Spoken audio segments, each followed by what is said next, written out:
ebidensya, resibo, walang lusot ang may atraso.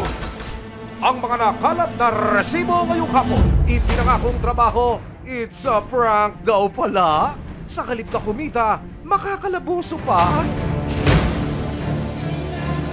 Sa inyo, contraction daw ng trabaho namin. Lalo si Karaniwan, di na kami kalabas-labas. Pag masipag ka sa trabaho, maging 600 yung sahod mo araw-araw. Yung kaso po ng mga kapatid po namin na nakakulong hanggang ngayon na pinapangakuan po na bibigyan ng pampiyansa na umabot na po ang pangako nila sa 4 na buwan po. Gustong maging fresh at young ng isang senior na ginang. Pero ang resulta, namaga at tila nagkabutas-butas ang kanyang muka.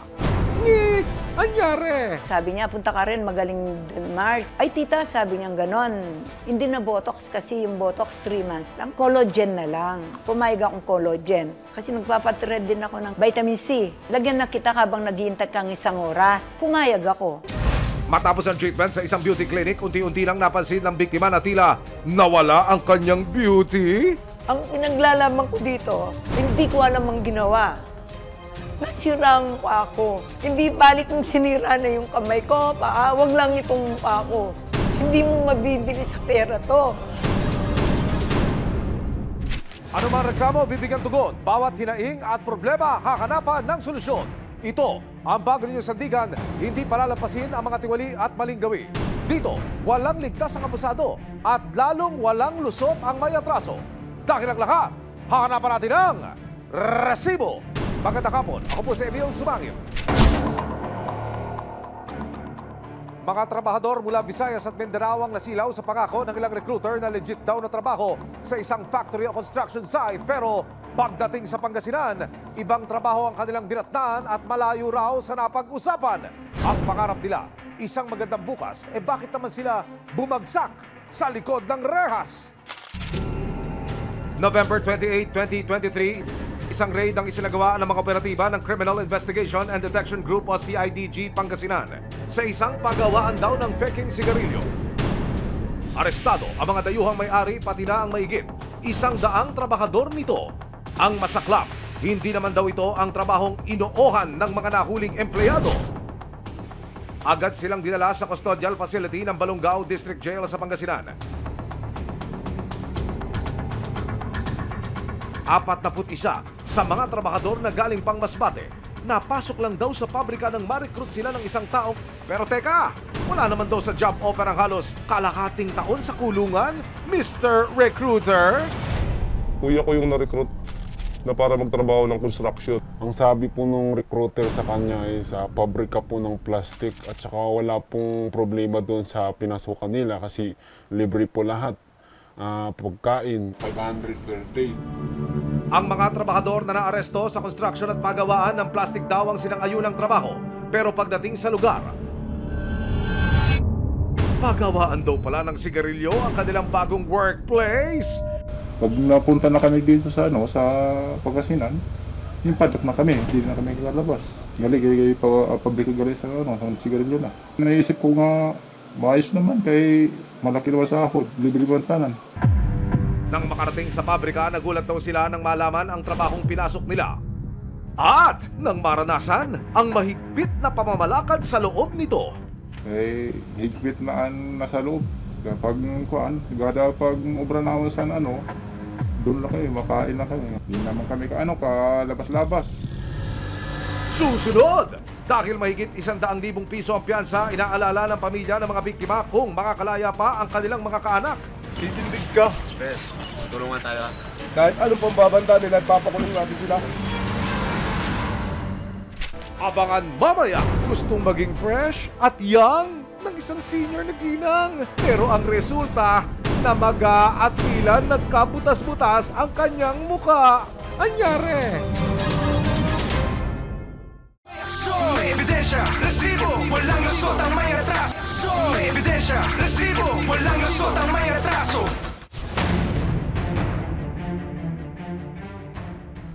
Mga trabahador mula sa iba't ibang probinsya kinagat ang appealing offer ng mga nagpakilalang recruiter sa kanilang lugar. Nang mapadala na nila ang mga trabahador sa Pangasinan, Sa isang iligal na pagawaan daw pala ng sigarilyo ang kanilang bagsak. Nadamay pa ang may 100 magagawa sa isinagawang raid ng kapulisan Nobyembre ng nakaraang taon. Kaya nitong May 23, 2024, dumulog sa resibo ang pamilya ng ilan sa mga nakulong na trabahador. Ireklamo ko yung unang-una po, yung mga nag-recruit sa kanila na ang usapan po kasi ng recruit na construction. Pagdating po sa Pangasinan, pagawaan po pala ng mga sigarilyo. Sigaw ng pamilya ng mga nakulong, makapiling na sana nila ang mga wala raw kamalay-malay nilang makal sa buhay. Sa mahigit 100 trabahador na nakakulong simula Nobyembre ng nakaraang taon, 6 na po lang ang napiyansahan ng may-ari ng pabrika. Nakapanayam ko rin ang ilan sa mga nakalaya na mula sa kulungan. Isa-isa po kayong binalabas. Nung nasa labas na po kami, nagkukwentuhan na kami ng mga kasama namin, makakauwi na tayo, na-rescue na tayo. Yung masakit lang talaga, sir, yung hindi namin matanggap, no? Bakit po kami yung ikinulong? Isa ang kapatid ni Alvin, hindi niya tunay na pangalan, sa mga hindi pinalad na makalabas ng kulungan. Kinailangan pa niyang mangutang para makarating ng Maynila at mapuntahan ang kapatid. Ginawa ko po, nangutang po muna ako. Nung nakalikom na ako ng halagang 15K, tsaka na po ako lumuwas. Kaso nung pagpunta ko, ang natitira na lang 41 kasi nakalabas na po yung 61. Naloko na! Nakulong pa! Ang panawagan ng mga kaanak. Ipakulong po yung mga nang-recruit at palabasin po yung mga kamag-anak po namin sa kulungan.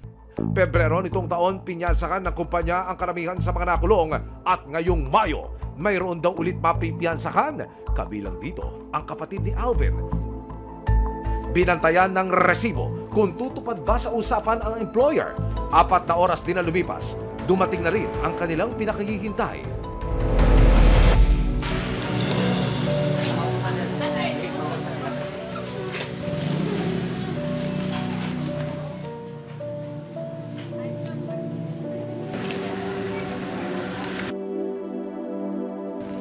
Kasama ang resibo, agad na nagtungo sina Alvin sa RTC para kunin ang release order. At noong May 27, 2024 naman, nakapagpiyansa na rin ang 8 pang trabahador sa tulong ng kanilang dayuhang employer. Masaya, ma'am, at saka gusto ko pong ipakulong po talaga yung nag-recruit po sa kanila. Sobrang happy po, ma'am. Sa totoo lang, hindi talaga ma-explain yung ano ko ngayon, ni happiness ko. Kasi makakalabas na talaga yung asawa ko.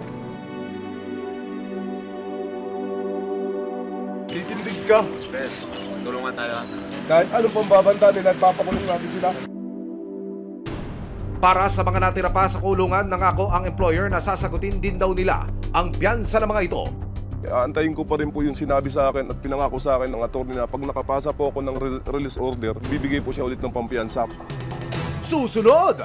Ang tanging nais ngayon ng mga biktima at ng kanilang pamilya, mapanagot ang mga recruiter. Pero nalaman namin na ang abogado ng peking pagawaan di umano ng sigarilyo sa Pangasinan. At ang abogado ng mga recruiter ay iisa lang? Matapos ang treatment sa isang beauty clinic, unti-unti lang napansin ng biktima na tila nawala ang kanyang beauty. May ebidensya, resibo, walang lusot ang may atraso. May ebidensya, resibo, walang lusot ang may atraso. Mahigit 100 trabahador ang naaresto ng marid ng pinagtatrabahuhan na pagawaan di umano ng mga peking sigarilyo. At ang nagdala sa kanila rito, mga nagpakilalang recruiter sa kanilang probinsya. Sa inyo, contraction daw ang trabaho namin. Kala sigarilyoan, di na kami kalabas-labas. Yung kaso po ng mga kapatid po namin na nakakulong hanggang ngayon na pinapangakuan po na bibigyan ng pampiyansa na umabot na po ang pangako nila sa 4 na buwan po. Ngayong Mayo, dumating na rin ang kanilang pinakahihintay.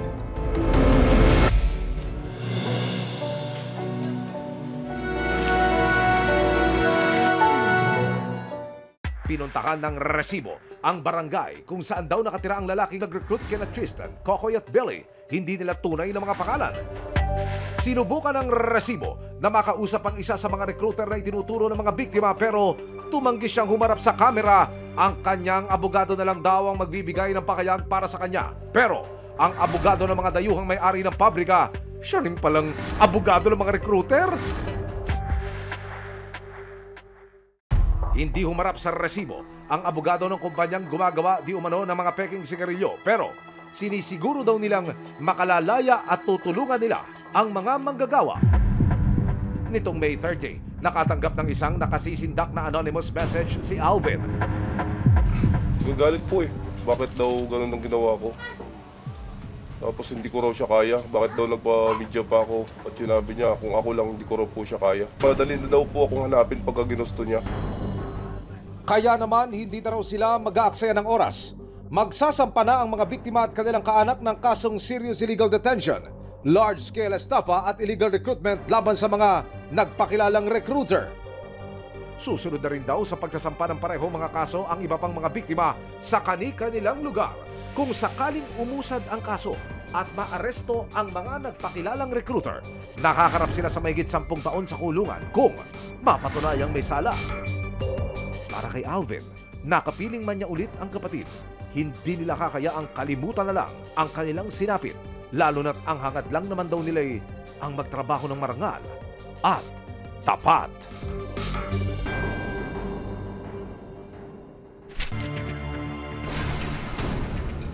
Beauty is in the eye of the beholder, ika nga. Pero beauty pa bang maituturing kung ang dream ng isang ginang sa San Fernando, Pampanga na young-looking skin naging tila nightmare na? Kasi naman ang simpleng botox procedure ng isang di umano'y cosmetic surgeon pumalpak pa at tila nagka-infection. Oh no! Bakit ganon? Kahit senior na, validosa at maalaga pa rin sa katawan ng 65 taong gulang na tinawag naming si Gloria. Kaya noong Pebrero, naengganyo siya ng kaibigan na magpa-facial enhancement procedure sa isang aesthetic clinic. First time ko nakita, tapos sabi niya, magkano yung botox nyo? Sabi ko, 20. Inano ko na nga yung 20 dahil nagmamadali na ako para makita kong mag-work ng 1 week. Tapos sinadjust na pong, tita, sabi niya, ano na lang, collagen. Bukod sa botox, inalok din daw siya ng clinic ng thread lift na nakapromo daw noong araw na iyon. Nang makauwi si Gloria sa kanilang bahay ilang oras matapos ang procedure, ay kakaiba na raw siyang naramdaman. Pag uwi ko, punta na ako sa salamin, ganyan ko yung mukha. Ay, ba't ang dami kong sinulid? Sabi ko, ang dami kong nakalusot. Sa kanyang pag-aalala, bumalik siya kinabukasan sa clinic para magreklamo. Ang dami ko sinulid. Yun ang unang inano ko sa kanya. Sabi niya, tita, yan po ang collagen. Wala siyang sinabing thread. Pero wala raw doon ang babae na gumawa sa kanya. Ba't ginanyan niyo ko? Gusto kong makausap yung boss niyo. Wala po siya, nasa Manila, may sakit yung kapatid. Bukas po, 11, tinanggal nung staff niya. Binigyan ako agad ng antibiotics, tita, para hindi ma-infection yan. Pero tila wa-effect daw ang antibiotics dahil namamaga pa rin ang mukha niya. Hanggang umabot na sa nakatakdang bakasyon ng kanilang pamilya, kapansin-pansin pa rin daw ang disaster na inabot ng mukha ni Gloria. Tinatanong ng mga apo ko, Lola, what happened to your face? Ang dapat sana isang relaxing trip na balot ng stress dahil sa pinagdaraan ng epekto ng kanyang procedure. Ngayon, nagkasakit na ako sa barko. Meron din po akong report na nag-bleeding ako. Nag-breakfast kami. Na-choke ako dahil hindi na ako makalulon. Hindi na makagalaw ito na magato. Nakapanayam din ng resibo ang asawa ni Gloria na itatago namin sa pangalang Jose. No, ang alam ko lang botox. Hindi ko alam na nag-collagen. Na nilagyan pa ng thread. Wala akong alam. Na-shock lang ako. Nakita ko yung mukha niya.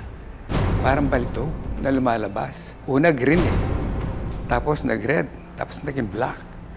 Sabi ko, ano nangyari sa'yo? Doon ako na-stress din. Narito po ang ilan sa mga resibo na dala ng complainant. Laban ho dito sa klinika na gumawa sa kanya ng procedure patungkol ho doon sa kanyang pinagawa sa kanyang mukha. Kung inyo makikita ko, meron hong mga impeksyon dito sa kanyang pisngi. Dito ko naman makikita na namamaga ho yung ilan sa bahagi ho ng kanyang mukha. Binabanggit po siya sa atin na naglitawan din ho yung mga thread o yung sinulid na sa halip na matunaw, nakuha pa ho, buong buo, mula ho sa kanyang pisngi. Ayon kay Gloria, nagpakilala raw ang babaeng gumawa sa kanya bilang isang medical representative at mismong may-ari ng aesthetic clinic. Siniguro din daw nito kay Gloria na siya ang authorized expert na pwedeng gumawa ng mga procedure sa mga pasyente. Yun hong individual, yung personality na nag-perform ho ng procedure, ano po ang pakilala sa inyo nito? Doktor ho ba? Surgeon? Cosmetic surgeon? Habang ginagawa niya ako, ang sinasabi niya, medrep. Medrep siya. Siyang nagano ng mga gamot sa mga iba-ibang hospital. Hindi raw siya doktor? Hindi po, wala yung sinabing basta sabi niya medrep. Hindi rin daw siya surgeon o ano man? Hindi po. Ayon sa isang plastic surgeon sa isang kilalang ospital na nilapitan ni Gloria matapos ang naranasang bangungot sa aesthetic clinic. Labag sa Republic Act 2382 o the Medical Act of 1959 ang pagtuturok ng Botox, pagsasagawa ng thread lift at iba pa kung hindi ka licensed medical professional. Any licensed doctor, specifically kung meron siyang training in dermatology or plastic surgery in the Philippine Medical Act, you can do anything that is within the medical field that is provided by law. Pero siyempre pagdating sa mga ganito, maganda kung nagpupunta ka sa mga specialists. Usually dermatologists or plastic surgeons.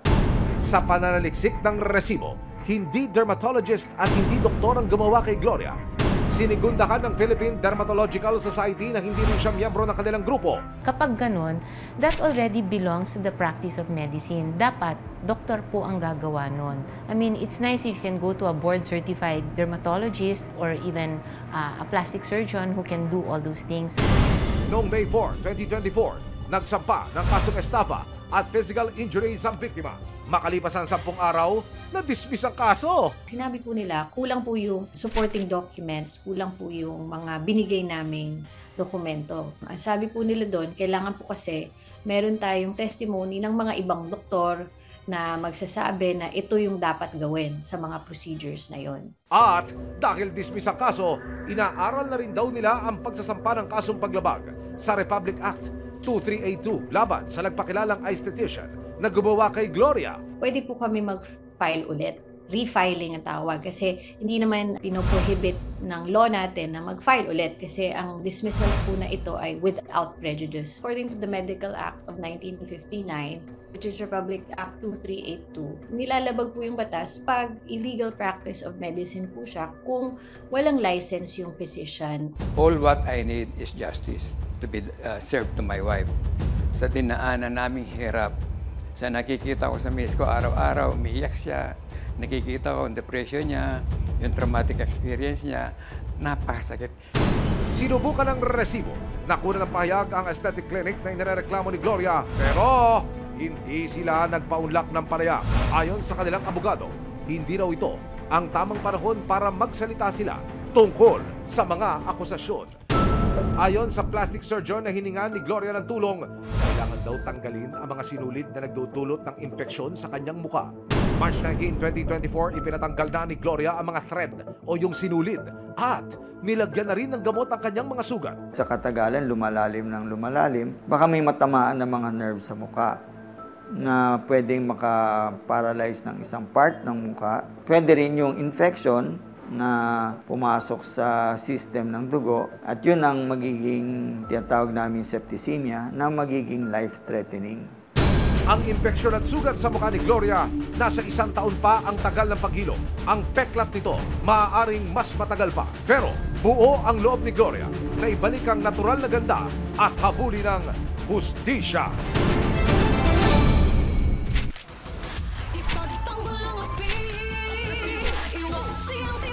Sama-sama nating ituwid ang tiwali at baluktot. Itakwil ang maling gawi at modus na bulok. Walang ligtas ang kabusado at lalong walang lusot ang may atraso. Dahil ang lahat, hahanapan natin ang resibo. Hanggang sa muli, ako po si Emil Sumangil. May aksyon, may ebidensya, resibo, walang lusot ang may atraso.